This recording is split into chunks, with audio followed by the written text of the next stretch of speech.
Police की धमकी देने के बाद चंदन को लगा था कि वो गुंडे वहां से चले जाएंगे, लेकिन वो गुंडे तो वहां से जाने का नाम ही नहीं ले रहे थे। चंदन ने सोचा कि क्यों ना वो अपनी एक्टिंग में और निखार लेकर आए। तुरंत ही चंदन ने अपनी जेब से फोन निकाला और ऐसे एक्ट किया जैसे मानो वो पुलिस को कॉल कर रहा हो। लेकिन तभी अचानक से एक ऐसी हरकत हुई जिसने चंदन के होश उड़ा दिए थे। उन गुंडों के लीडर ने उस खिड़की पर एक ऐसा पंच मारा कि खिड़की पूरी की पूरी नीचे आ गई थी और इसी के साथ चंदन का खेल भी खत्म हो गया था।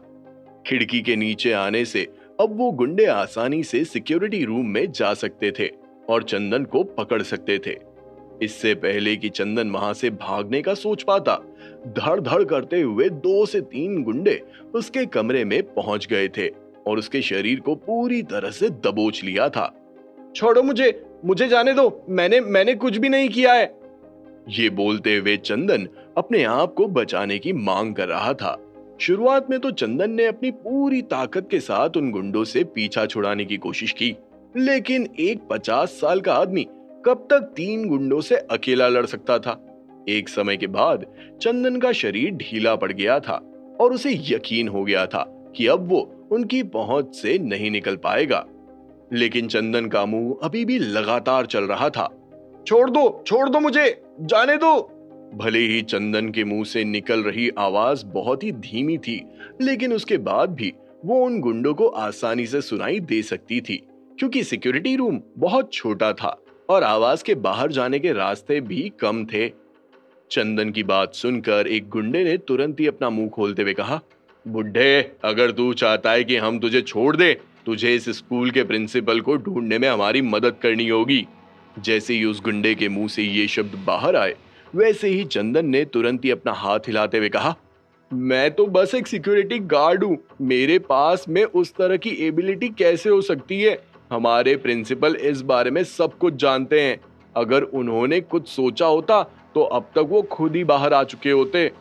इसका मतलब वो बाहर नहीं आएगा, है ना? तो उसको बोल कि उसके पास सिर्फ 5 मिनट का समय है। अगर वो 5 मिनट में बाहर नहीं आया तो हम इस स्कूल में करतब करना शुरू कर देंगे।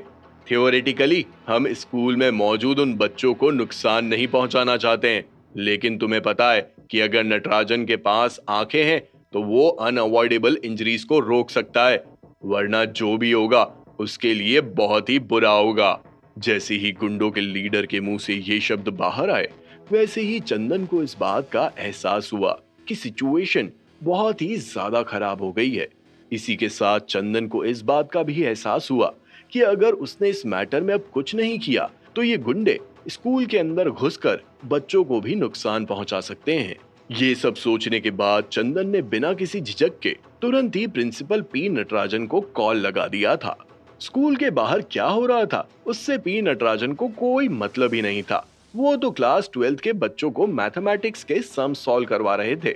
हालांकि नटराजन सर की उम्र अब लगभग 70 साल की हो गई थी, लेकिन उनके एंथुजियाज्म में कोई कमी देखने को नहीं मिल रही थी। पी नटराजन ने मैथमेटिक्स में एमएससी डिग्री हासिल कर रखी थी। कई सालों पहले वो बच्चों को इसी तरह पढ़ाते थे जैसे आज पढ़ा रहे थे। लेकिन प्रिंसिपल बनने के बाद से आज पहली बार था जब नटराजन सर इन बच्चों को पढ़ा रहे थे, क्योंकि पिछले कुछ दिनों से बहुत सारे टीचर्स छुट्टी पर चले गए थे और पीछे सिर्फ 3-4 टीचर्स ही थे। ऐसे में नटराजन सर नहीं चाहते थे कि किसी भी टीचर पर लोड पड़े और वो भी थक हार कर छुट्टी ले ले, क्योंकि इससे उन बच्चों को काफी नुकसान हो सकता था। इसीलिए बच्चों को पढ़ाने की जिम्मेदारी भी नटराजन सर ने अपने कंधों पर उठा रखी थी। हालांकि नटराजन साहब ये बहुत अच्छे से जानते थे कि ये स्कूल अब ज्यादा दिनों तक टिकने वाला नहीं है, लेकिन कुछ बच्चे अभी भी साउथ पोलो स्कूल में पढ़ने के लिए गांव में रह रहे थे। तो उन बच्चों का सोचकर नटराजन साहब हिम्मत नहीं हार सकते थे। उन बच्चों के फ्यूचर के खातिर नटराजन साहब को इस स्कूल के लिए आखिरी मोमेंट तक लड़ना भी पड़े तो वो उसके लिए भी तैयार थे। इससे कोई फर्क नहीं पड़ता कि उनके लिए ये सब कितना डिफिकल्ट होने वाला था, लेकिन उन्हें ये करना ही पड़ेगा। और अगर इस स्कूल का वजूद बचाना है, अगर वो पीछे हट गए तो इस स्कूल की एग्जिस्टेंस पूरी तरह से खत्म हो जाएगी।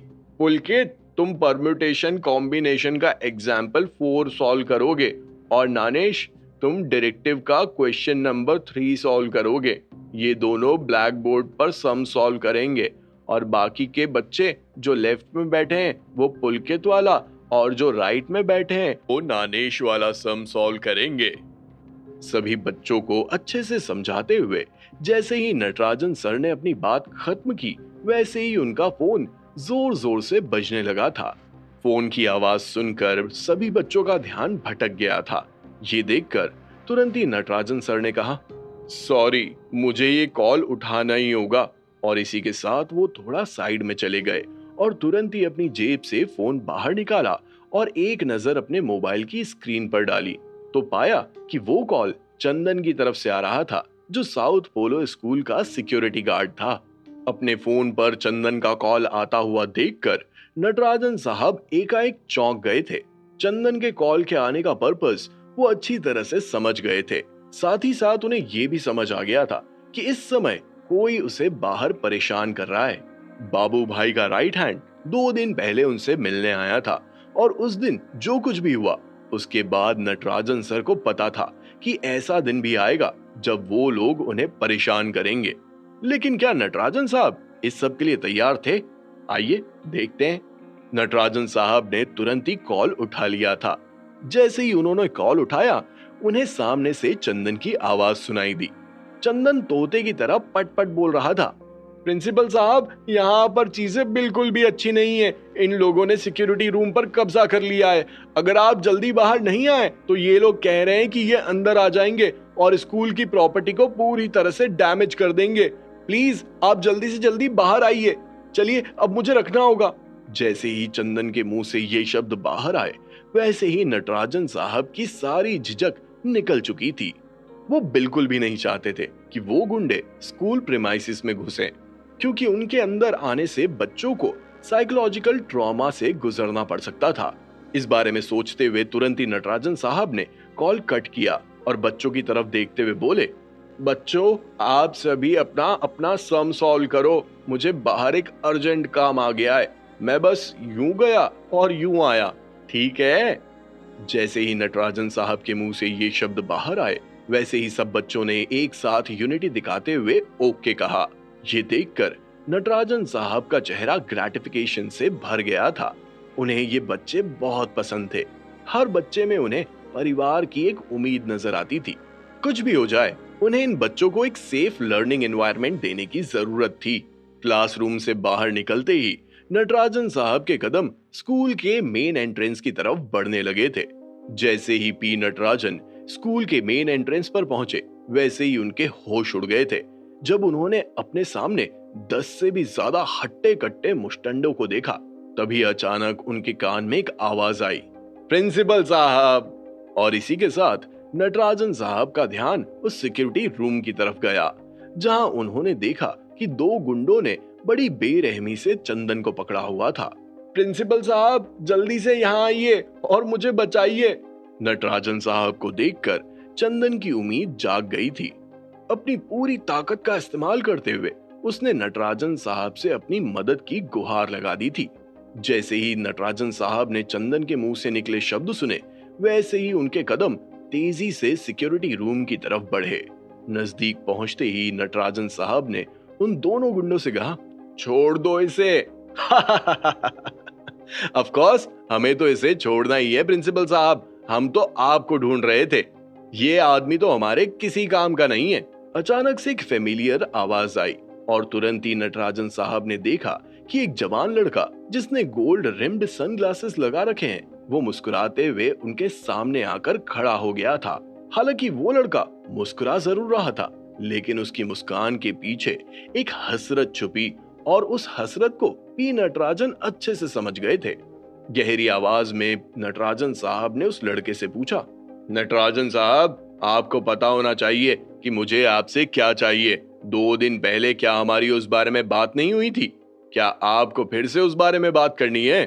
वो जवान लड़का और कोई नहीं बल्कि अर्जुन यादव था, जो बात करने में बहुत होशियार था और जब बात नेगोशिएशंस पर आती थी तो उसे कोई भी हरा नहीं सकता था। मैं ऑलरेडी तुम्हें बोल चुका हूं कि वो इम्पॉसिबल है और मुझे नहीं लगता कि अब उस बारे में और बात करने की जरूरत है। जल्दी से यहाँ से निकल जाओ, वरना मुझे पुलिस बुलानी पड़ेगी। ये बोलते हुए नटराजन साहब जैसे ही पीछे मुड़े और वहां से जाने लगे कि तभी अचानक से अर्जुन ने जोर से चिल्लाते हुए उन्हें रोकते हुए कहा, नटराजन साहब, अब जब आप बिल से बाहर आ ही गए हैं तो क्यों ना हम उस बारे में अच्छे से बात करें। देखिए, आपके एम्बिशन को मैं अच्छे से समझता हूँ और उसकी कदर करता हूँ, लेकिन ये जगह अब आपके लायक नहीं रही है। आपके एम्बिशन को देखते हुए मैं इस डील को 20 करोड़ रुपए में फाइनल करना चाहता हूँ। देखिए, इससे अच्छी और बेटर डील आपको और कहीं नहीं मिलेगी।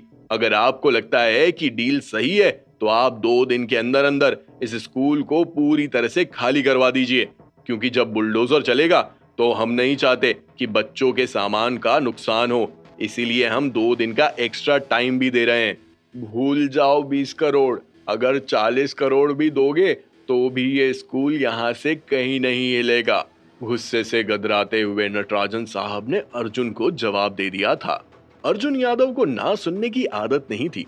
एक तो नटराजन साहब ने ना कहा और वो भी उस एटीट्यूड के साथ। एक बार के लिए तो अर्जुन हक्का बक्का रह गया था, लेकिन जब उसे एहसास हुआ कि वो बाबू भाई का एडवाइजर है, तब उसकी जान में जान आई और तुरंत ही उसने अपने दांत पीसते हुए कहा, तू अपने आप को समझता क्या है प्रिंसिपल? तुझे इतनी अच्छी डील दे रहे हैं और तू हमें ही ऊल दे रहा है। बुड्ढे, तुझे क्या लगता है कि हम तेरा कुछ भी नहीं बिगाड़ सकते हैं?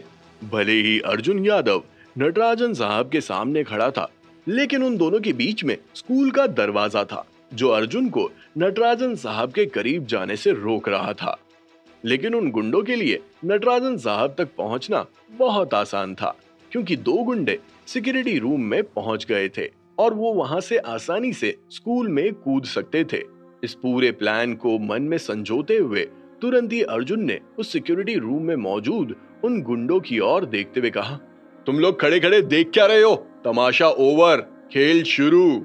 जैसे ही अर्जुन के मुंह से ये शब्द बाहर आए, वैसे ही वो दोनों गुंडे सिक्योरिटी रूम से कूदकर साउथ पोलो स्कूल के अंदर पहुंच गए थे।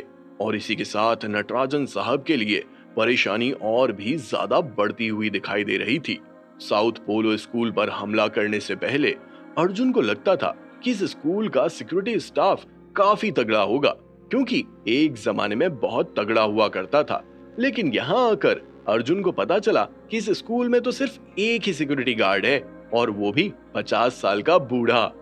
स्कूल के अंदर कुछ टीचर्स हैं, बच्चे हैं और एक बूढ़ा प्रिंसिपल है। ये सब मिल भी जाएं तो भी बाबू भाई की आर्मी को आगे बढ़ने से रोक नहीं सकते थे। क्या होगा आगे? अब पी नटराजन इस सिचुएशन में क्या करने वाले थे? क्या वो अपने स्टाफ और उन बच्चों को प्रोटेक्ट कर पाएंगे, या फिर अर्जुन यादव स्टाफ और उन स्कूल के बच्चों को ढाल बनाते हुए नटराजन साहब से वो स्कूल छीन लेगा? क्या ये सब बहुत आसानी से हो जाएगा, या फिर अर्जुन यादव को ये सब करने में भी बहुत पापड़ बेलना पड़ेंगे? अंत में क्या होगा? किसकी होगी जीत? क्या नटराजन साहब के हाथ से ये स्कूल चला जाएगा, या फिर सही समय पर विराज और जितिन यहाँ आकर इस पूरी कहानी को बदल देंगे? जानने के लिए सुनिए कैश ऑन माई माइंड, सिर्फ और सिर्फ पॉकेट एफएम पर।